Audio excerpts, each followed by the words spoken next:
Now, to make our corn wine, we're going to need the following. Normally, I would transition one of each of these ingredients in as I point them out, but because there's a lot going on, we'll just simply point them out while they're all on the counter. We are going to need the following: 14 ears of fresh corn, sweet corn if you can get it. We're going to need about 2 pounds of sugar. We'll work out how many cups that is later on. We need half a cup of orange juice. We're going to be using a Red Star Premier Côte des Blancs wine yeast because of its low ABV characteristics, and it should leave some residual sweetness if we're lucky. We're going to need a packet of original active dry bread yeast, and we're going to be using that to make a yeast nutrient for our wine yeast to give them a good start early on in the process.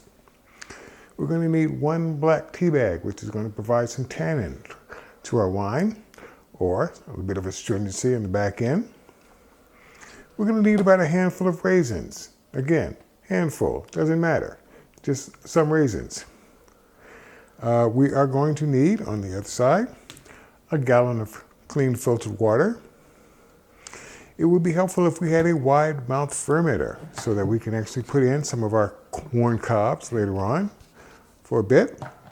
Again, this particular fermenter does have a built-in airlock. Then later on, we are going to transfer this into our secondary carboy, jug, demijohn, whatever. And of course, you're going to need an airlock and bung with that. We're going to need a large pot that's going to be large enough to hold our 14 ears of corn. It would be helpful if you had a hydrometer so that we can determine our alcohol content at the end of the process and to help us to determine if there's any problems with the fermentation. And of course, as I always like to say, last but certainly not least, a food-grade sanitizer, 1-step, Star San, whatever you use, as long as it's appropriate. That is what we are going to be using to make this wine. Now, the first thing we need to do is that we need to remove all of the silk from our corn. I'm sure there are many ways of doing it. Whatever method works for you best, that's the method you should use.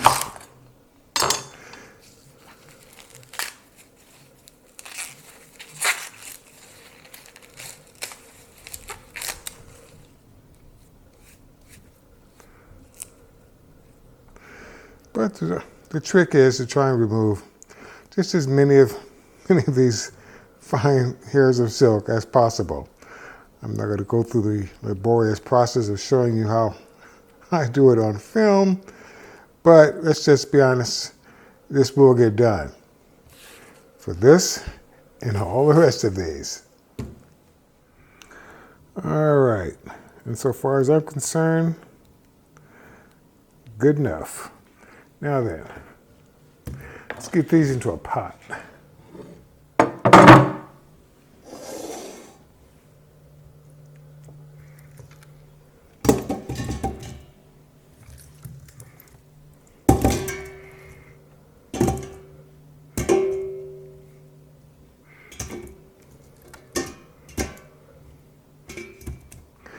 And onto the stove.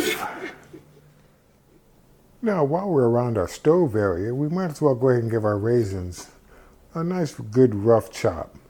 Now, again, it's just a small handful of raisins. There's no precise number, there's no precise weight, but if you want to count them all, I'll give you a quick second to count them all now. Now then, for the rest of the world who's got better things to do with our time, let's go ahead and give these, try it with my other hand, a good rough chop.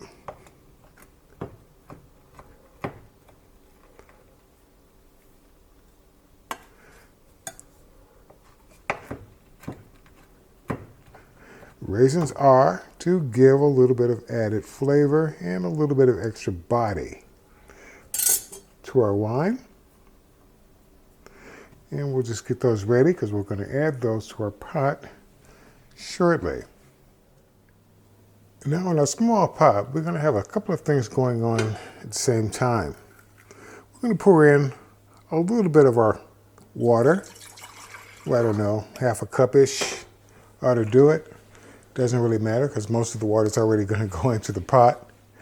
We want to drop in our tannin substitute. And we want to go ahead and, while we're at it, add in 1/4 teaspoon of yeast. And this is our bread yeast. And that's going to act as our yeast nutrient for our wine yeast to chow down on. But we can't do that while the yeast is still alive, so when we bring this up to a simmer, that's going to kill off the bread yeast, and that will act as food for the wine yeast. Let's go ahead and drop in our chopped up raisins. We can do this really at any time, quite honestly, but now's a good time. And let's bring the heat on up to a simmer. And what we really want is a nice, strong thing of tea. Now in our big pot, we want to go ahead and add in the rest of our water.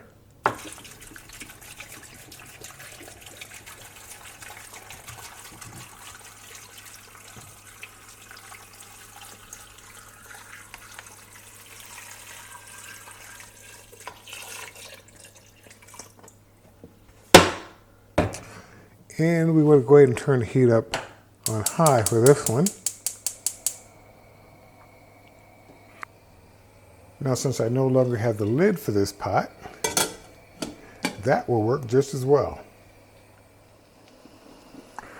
All right, now that our water has come to a boil, let's go ahead and let these cook for 15 minutes. Okay, it's been 15 minutes. Let's go ahead and turn off the heat. And let's go ahead and remove our corn.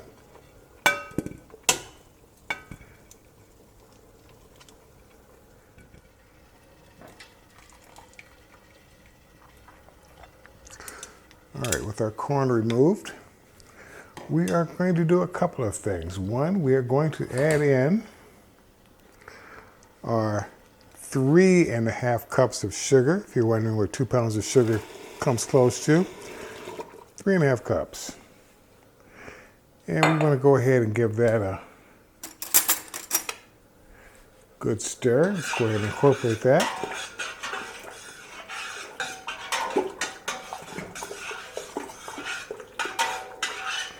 Doesn't take long to dissolve. While we're at it, we can go ahead and add in our, after removing our tea bag, don't need that anymore. Go ahead and add in our raisin / tannin substitute / yeast nutrient. Add that to the mix. We then want to go ahead and return to the pot 4 of our corn cobs.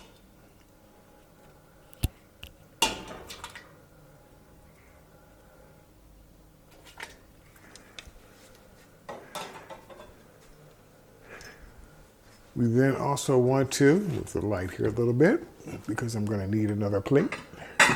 We then want to go ahead and cover our must. And we want to let this come down to room temperature. Now the next thing we want to do is we want to go ahead and see if we can juice our ½ cup of orange juice.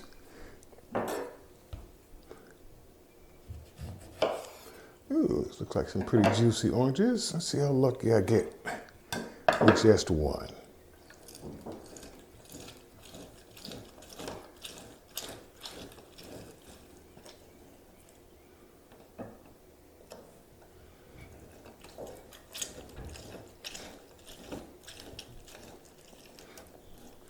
All right, juice of one juicy orange. Use a little strainer here, keep the seeds from going inside.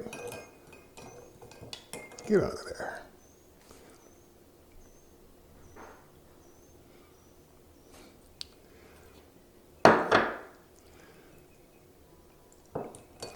Well, not quite. Looks like it's going to come in at just over 1/4 cup. Well, that being the case, fine. That's why we got 2 oranges.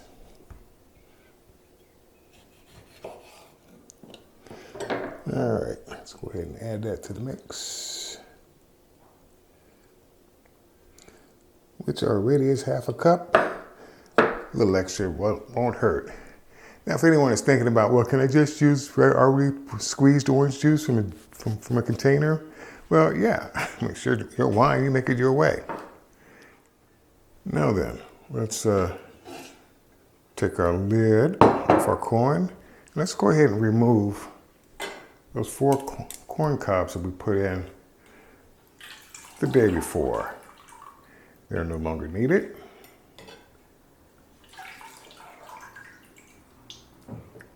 Using my freshly sanitized pair of tongs here. Get those out of there.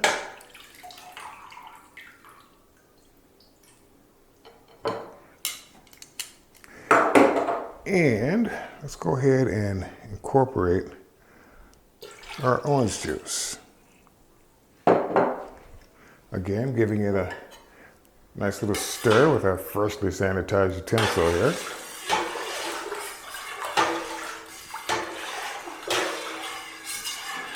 Because the next thing I want to do is take a hydrometer reading. And it looks like our hydrometer reading is coming in at 1.082. Now, taking the liberty of transferring our musk from the pot to our primary fermenter, and because we're not putting any fruit down or vegetables down into the primary fermentation vessel, you really don't need a wide mouth fermenter to do that. You could have just used a standard 1 gallon jug, demijohn, carboy, and you would have done exactly the same thing. Only remember that this one does have a built-in airlock, this one you're using a standard airlock. Now, to begin the process of turning our juice into wine, we need, of course, to add our yeast. Again, if you don't have wine yeast, use what you got. Now, in this case, we are only going to be using 1/4 teaspoon of wine yeast, which is all I generally use in all my batches because 1/4 teaspoon is enough. You just want to kind of like sprinkle it around more or less evenly across the top. If you want to bloom your yeast, feel free. You want to stir it up, feel free. But generally, that's all I need to do. Now, we should always label our creation. We are making a corn wine. We started it on this date, and our original gravity reading was 1.082. We need that so we can compare it to our ending gravity reading so we know how much alcohol we produced. Okay, so, well, what happens next? Well, for the next 3 days, if you are using a wide mouth fermenter, you just go ahead and give it a nice vigorous stir once a day, just for the first 3 days. After that, leave it alone. Now then, after, I don't know, say 6 or 7 weeks, you can then go ahead and begin the process of racking, which is transferring it from one fermenter to a second fermenter, leaving behind as much lees or dead yeast behind as possible. Over the next several months, it will begin to get clearer and clearer. Normally, I like to wait at least 12 months before giving my wine a tasting. If you want to try it sooner than that, please feel free. It's entirely up to you because it's your wine. After that, I'll bottle it, or rather degas it, back sweetening, which means adding more sugar at the very end to my liking, then degassing again, pasteurizing, bottling, and labeling, and then enjoying my wine. And that's the process that I use. You can find all of those processes, of course, in my playlist under winemaking operations. And most of the equipment that I'm using in this video, you can find Amazon links to those in either the description section or the comment section of the video as well. And then again, at the end of 12 months, there'll be a tasting and a separate video on that as well. So there we go. That's my take on making corn wine. See you in 12 months.